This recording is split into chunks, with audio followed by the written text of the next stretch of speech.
भोली बहू चालाक सास। एक शहर में एक महिला रहती थी जिसका नाम गीता था। गीता एक बहुत ही बुद्धिमान और चालाक सास थी।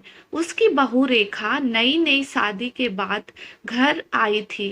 गीता को अपने बेटे के लिए सबसे अच्छी बहू चाहिए थी और रेखा को देखकर उसे लगा कि उसने सही निर्णय लिया है।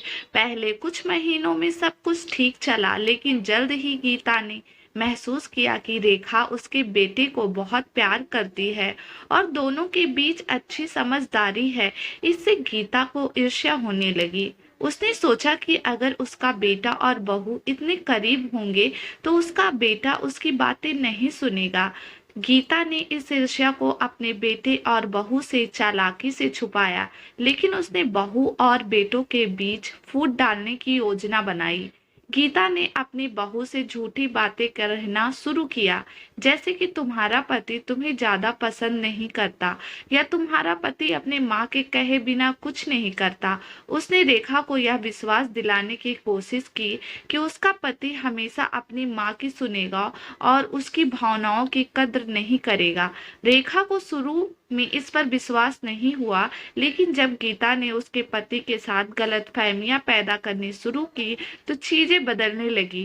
गीता ने अपने बेटे को भी गलत बातें कहना शुरू किया, जैसे कि तुम्हारी पत्नी तुम्हें छोड़ सकती है या तुम्हारी पत्नी तुमसे कुछ छिपा रही है। धीरे धीरे गीता के चालाकी के कारण रेखा और उसके पति के बीच गलतफहमियां बढ़ने लगी। दोनों के बीच में झगड़े बढ़ने लगे और वो एक दूसरे पर भरोसा नहीं कर पा रहे थे। गांव में यह बात फैलने लगी कि गीता ने यह सब किया है, लेकिन उसने यह सब कुछ इतनी चालाकी से किया कि किसी के पास सबूत नहीं था।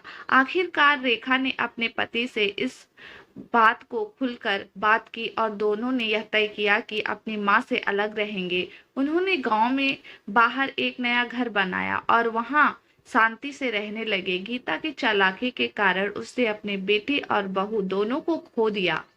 उसे अब एहसास हुआ कि उसने अपनी चालाकी के चलते अपने ही परिवार को तोड़ दिया था। यह कहानी हमें यह सिखाती है कि चालाकी और ईर्ष्या से कुछ नहीं मिलता, बल्कि यह हमारे रिश्ते को तोड़ता है। बेहतर है कि हम सच्चाई और विश्वास से अपने संबंधों को मजबूत करें। आपको ये स्टोरी पसंद है तो प्लीज चैनल को लाइक, शेयर और सब्सक्राइब जरूर करें।